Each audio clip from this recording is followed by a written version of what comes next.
1K mo, may sukli pa. Kaya ayayin na ang tropa sa camping and beach getaway dito sa Talisayen Cove, Barangay Pundaquit, San Antonio, Zambales. Libre ang paghiram ng tent, may kasama pang 2 jugs of mineral water plus ice at cottage na pwedeng gamitin sa Cove. Near Manila din ito, kaya naman goods na destination sa mga biglaang gala at rides.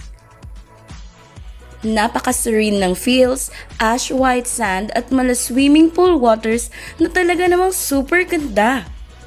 Kaya kung 10 to 12 packs kayo sa tropa, ma-enjoy nyo na ang boat ride, island hop, overnight stay at camping for as low as 800 pesos each.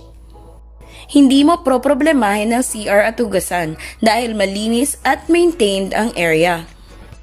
Kaya naman enjoy and feel Mama Nature in your next adventure.